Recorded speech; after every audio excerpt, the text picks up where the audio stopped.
Have you ever seen a train go by? I know I have. I've seen a bunch of trains. Like, the really cool trains, the really boring trains, and even some weird and wacky trains. That's why in today's video, we'll be looking at the weirdest, the craziest, and just wacky trains that I have seen. So sit back, relax, and let's get right into category number 1.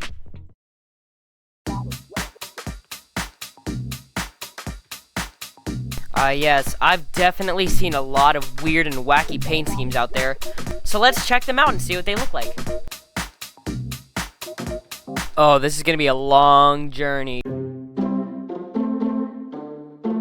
Oh, that patch job. I mean, it is an SD60M and it is owned by LTEX. Maybe they haven't fully, repainted it yet, so I'll let this one slide.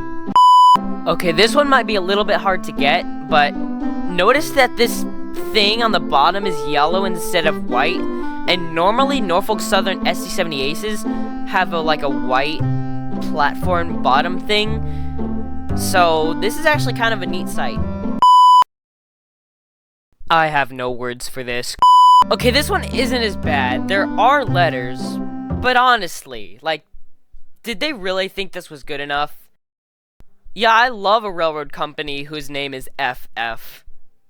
Why is it always BNSF? Don't get me wrong, BNSF is a really good railroad, but no offense, they gotta put their locomotives in for paint a lot more. Seriously. Well, it's not BNSF, and I think that's all I gotta say about this one. Ooh, what happened here?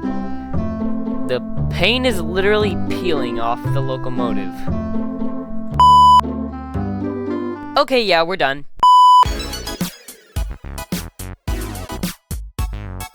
Yeah, I've definitely seen some strange looking locomotives. So let's take a look at some of them. Okay, this one, CN7100, the one in the middle. This locomotive is being spoken about all over the internet, especially in the railfan community.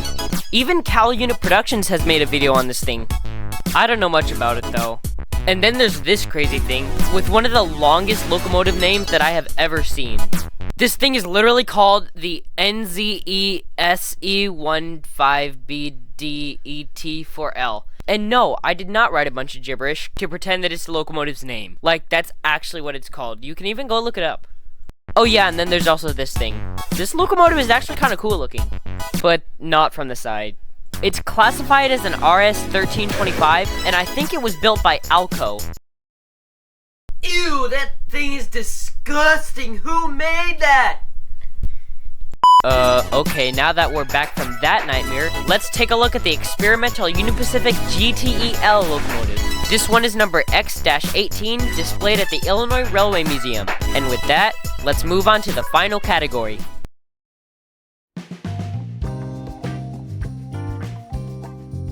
Along with these strange locomotives, there is also a huge variety of weird railroad cargo.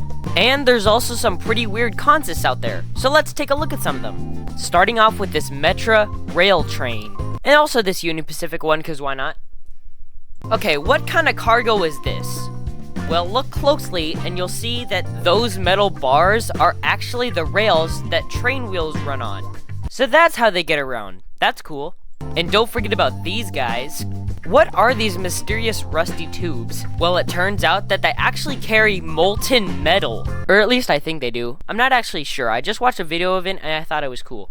It sounds weird, but if you think of it, the location I caught this in is right next to a giant industrial factory. Now, if I'm gonna be completely honest, I have no idea what they do here. I assume it's producing some sort of material like metal or stone or something. I really don't know. Someone let me know, please. Moving on, this BNSF train is kind of weird. I have no idea what this consist is.